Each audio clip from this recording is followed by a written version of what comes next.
President Biden is facing potentially one of the most consequential decisions of his presidency: how to retaliate after a drone strike in Jordan killed 3 U.S. soldiers. A short time ago, President Biden told CNN's Arlette Saenz that he's decided on a course of action. Listen to this. Yes, I do hold them responsible in the sense that they're supplying the weapons to the people who did it. Now, Biden there is tying the attack to Iran, but he has clearly stated he wants to avoid a direct conflict with Tehran. Administration officials indicate that this response, when it comes, will be stronger than recent actions taken against these Iranian-backed militias in the region. We want to start off at the White House with CNN's MJ Lee. So, MJ, the president says he's made a decision, but the details he's keeping close to the vest. Yeah, Boris, you heard President Biden there telling Arlette Saenz directly that, yes, he has made a decision on how exactly to retaliate after the deaths of these 3 American soldiers. But as you can imagine, the White House has been very careful in recent days to not telegraph in any way what exactly that response would look like. But officials have said that the response that we are going to see in the coming days is likely to be more serious and more powerful than some of the retaliatory strikes that we have seen in Iraq and Syria. Now, it's clear that the president is grappling also with the reality that some of those strikes in the past haven't successfully worked as a deterrence. It was interesting when Arlette asked him what will actually be different this time with this response. He responded, "We'll see." So that wasn't exactly showing confidence about the fact that this future response is going to have a different effect. We do know that the administration is clearly considering a range of options as well. We heard Secretary of State Antony Blinken alluding to some of those options. He said that the attacks could be multi-level, they could come in stages, they could take place over the course of a while. And so these are the decisions that the president has been grappling with. But again, he says that he has made a decision, but it is an extremely complicated and difficult decision because there are 2 things that he wants. He wants to show force, and serious force that's different from before. But as the White House has made clear time and time again, the one thing they do not want is for this conflict to broaden out into a bigger regional war, Boris.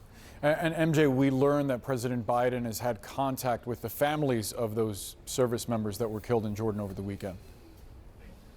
That's right. We just learned that the president made 3 separate phone calls to the families of the 3 American soldiers that were killed.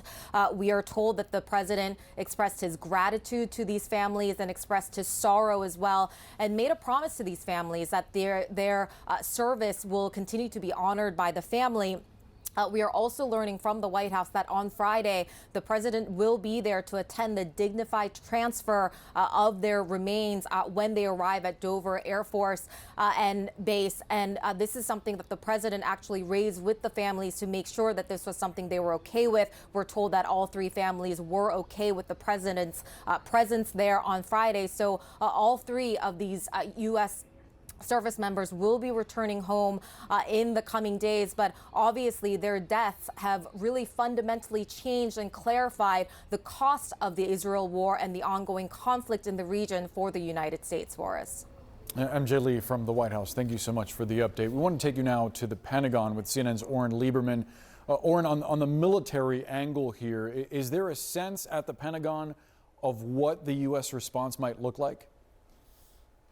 Well, just as the White House, the Defense Department is being very careful in terms of what it releases or says about what the U.S. response will look like. Obviously, they're playing their cards very close to the vest here because they don't want to give the groups there, the militant groups backed by Iran, essentially a heads up on what's coming. But officials have made it clear this is expected to be wider, broader in scope, and perhaps sustained over time, much more so than we've seen in previous U.S. strikes in Iraq and Syria. The question, of course, what does it look like? And that's where President Joe Biden has options. He could carry out strikes in Iraq or Syria or both. He could go after weapons and facilities, which has been sort of the MO of the past, or he could go after leadership, which the U.S. has done on occasion. That would be a larger message. The strikes themselves could be sustained over time.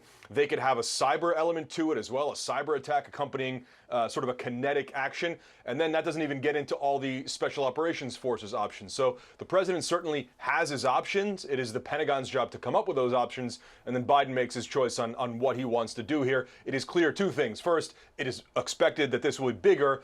And then second, it is also expected that they'll try to calibrate this to not spark a regional war here with Iran.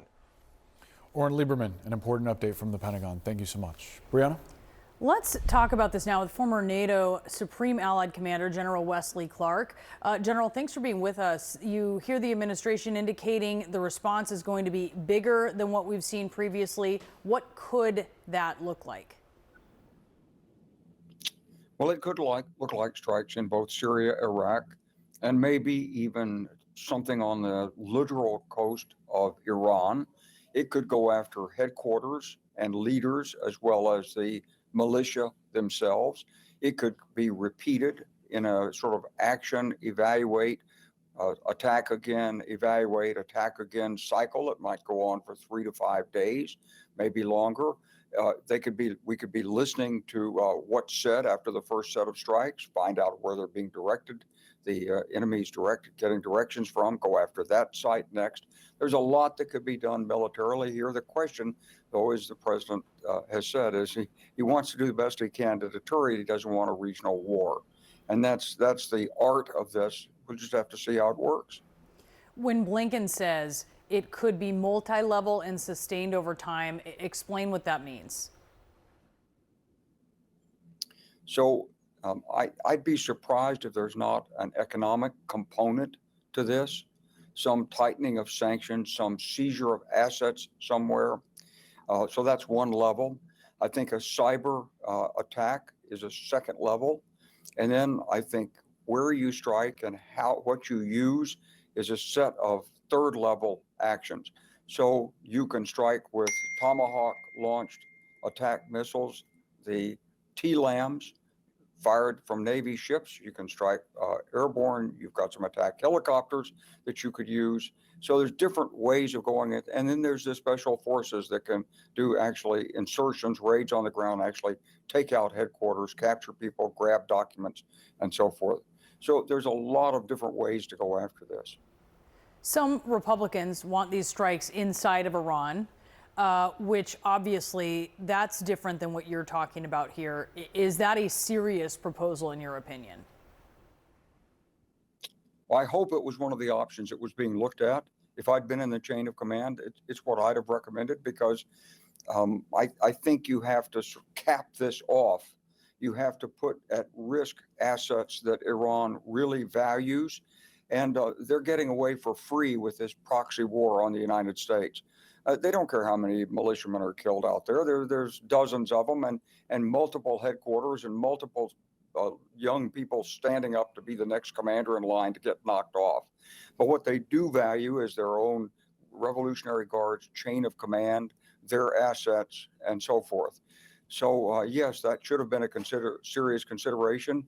Now, when you weigh the pluses and minuses, you talk to the diplomats in the region, you talk to your allies in the region, you make sure you've got support, people understand what you may do. Maybe you come back with a different answer.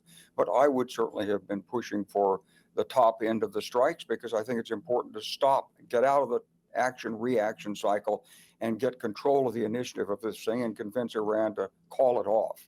Enough's enough. Yeah, it is broadly understood that Iran stands to gain from a proxy war, and you also have Republicans calling for strikes against Iranian leaders. Something like the Soleimani strike that Trump ordered, that does not seem on the table. That, according to the UN, violated international law. It was controversial.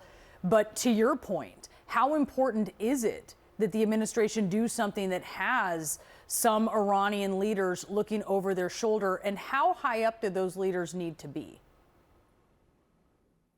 Well, I would think it's important, and I think the leaders need to be in the Revolutionary Guard command level. I don't think you're going after the Ayatollahs, obviously. It's not against civilian targets. but it is against this revolutionary group. You know, when the Iranian foreign minister says we didn't do it, maybe he sincerely believes that, but we know what the intelligence says, and we know that these attacks are not only supported, but organized and equipped. And in many of these militias, they actually have Revolutionary Guard technicians there to make sure the equipment works properly, the drones are launched on time and on schedule and armed properly, et cetera. So we know that there's a big Iranian hand behind this. And the question is, what's it take to get Iran to decide that this campaign is not in their interest? Because right now they're getting away for free. And the president's got to convince them it's got to stop. And we're going to see what that is that he tries to convince them with. General Clark, great to have you. Thank you so much.